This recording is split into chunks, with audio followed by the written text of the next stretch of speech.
have 5- and 6-year-olds, you might have to do some of these things. You could do some of these things. You could do something in an alley and have that be your court. So we're going to do an alley. How wide's an alley?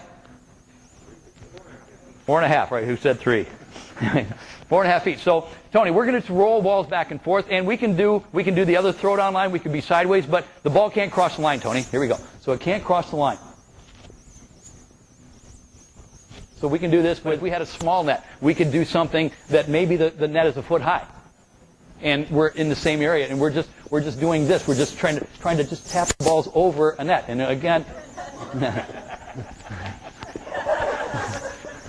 it's a long way down, right, Tony? Yeah. Another thing you can do, and I like this one because this is another tracking drill. You can do it and allow, this is really cool, huh? Allow multiple bounces.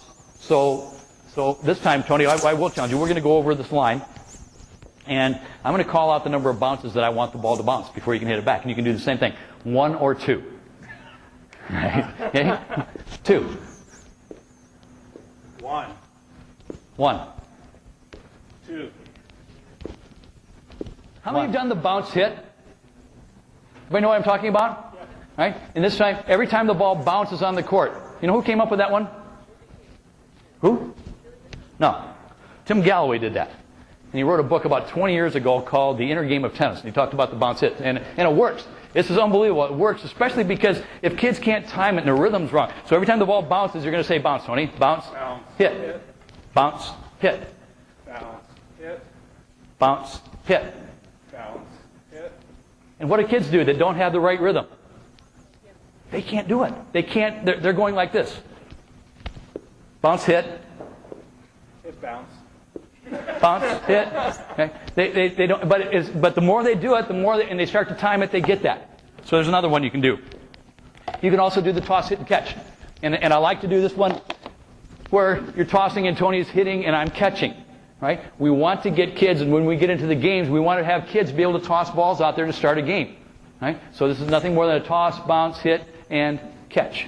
Toss, bounce, hit, catch. Right? So other ones that you can do really controlled. And what if I'm not a real good tosser? Well, that challenges Tony. He has to move. Very good. All right. This one, I'm going to take it one step further. Rather than just catch the ball in my hand, I'm going to trap it. So I'm going to toss. Tony hits, and I'm going to trap it.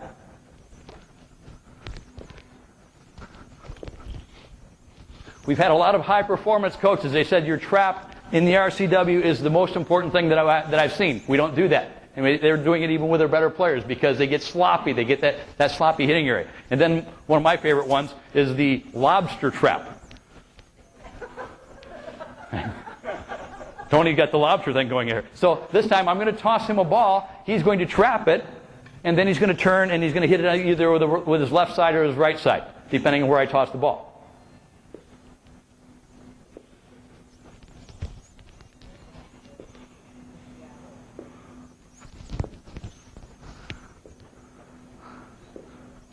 How about Tony as a lobster, huh? Oh, yeah. Okay, so those are things you can do if you have kids that really can't get that instant rally. So pretty simple.